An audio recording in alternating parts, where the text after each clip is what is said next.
À présent, nous allons nous occuper de notre logo. Alors, pour le logo, on va revenir donc sur notre back-office et sur notre back-office, on va retrouver ici notre logo d'en-tête, qui est d'ailleurs le logo qui sera appliqué pour les emails et pour la facture.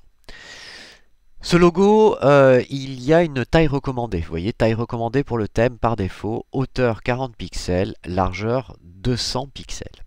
Eh bien, il va falloir créer justement un document qui respecte parfaitement ces contraintes.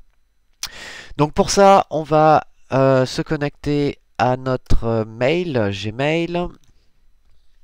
Donc connexion, vous vous connectez bien entendu à votre compte Stephenson.net, formation.net, pardon. Et ici, dans les applications de Google, dans ce petit bouton ici, vous avez accès donc à tous les éléments, bien entendu, habituels que vous offre une Gmail. Et notamment, on va ici s'intéresser à la partie qui s'appelle Slide.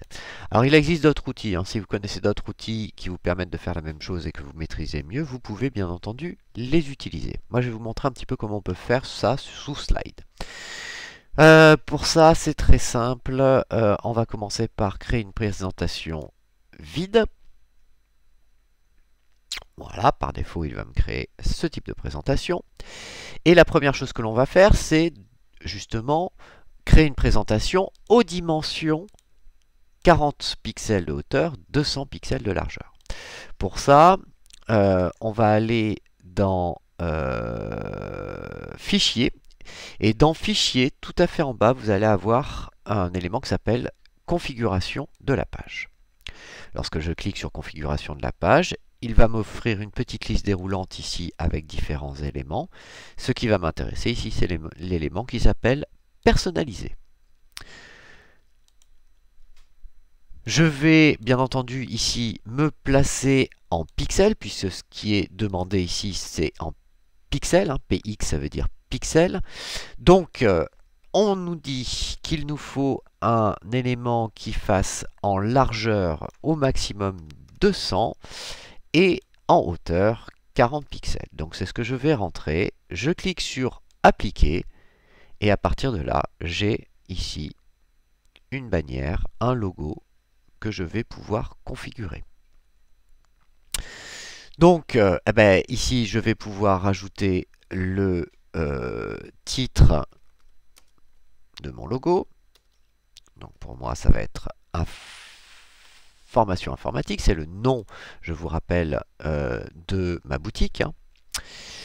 Bien entendu, vous avez toutes les options de mise en forme qui se trouvent ici. Vous avez donc notamment la police que vous pouvez utiliser pour votre logo. Donc, vous en avez voilà, tout un certain nombre. Vous avez la possibilité de mettre en gras, en italique. Vous avez la possibilité de choisir une couleur spécifique pour votre logo. Bon, après vous pouvez surligner, mais ça on s'en fiche, on va pas le faire. Et surtout, vous avez la possibilité de gérer l'alignement de votre texte. Donc ici, moi je vais faire tout simplement un logo avec mon logo, le titre de ma page. Alors je vais agrandir un tout petit peu ce titre par contre. Donc je vais cliquer dessus, je vais agrandir un tout petit peu, voilà. J'ai pas mal de place, donc autant m'en servir. Et ici, je pourrais rajouter, par exemple, un sous-titre, un petit sous-titre à mon logo. Bien entendu, tous ces éléments, vous pouvez les déplacer dans votre page, histoire de trouver une place correcte et suffisamment grande pour votre titre. Donc là, je vais encore augmenter un petit peu cet élément-là, le placer à peu près par là, ce sera largement suffisant. Ici, mon sous-titre, c'est pareil, je vais augmenter sa taille, lui donner une police de caractère un petit peu différente. Voilà. Je vais lui choisir une couleur différentes. Voilà, je vais placer tout ça bien correctement. Voilà, et je vais faire très attention, bien entendu, à ce que ce soit bien centré dans mon cadre, hein. Vous voyez ici, j'ai un cadre, il faut bien entendu que rien ne déborde. Je pourrais rajouter d'ailleurs une petite image. Ici, bah, rappelez-vous, hein, on avait téléchargé tout à l'heure grâce à Icon Finder, on avait téléchargé un élément. Bah, je peux réutiliser Icon Finder là pour trouver un deuxième élément visuel. Donc bah, c'est exactement la même chose, hein. Je vais taper Computer, je vais bien passer en Free. Je vais essayer de trouver un petit peu la même chose que ce que j'avais trouvé là. Voilà. Et là, cette fois, je vais juste le sélectionner, mais cette fois en PNG. Voilà, je download ce fichier-là.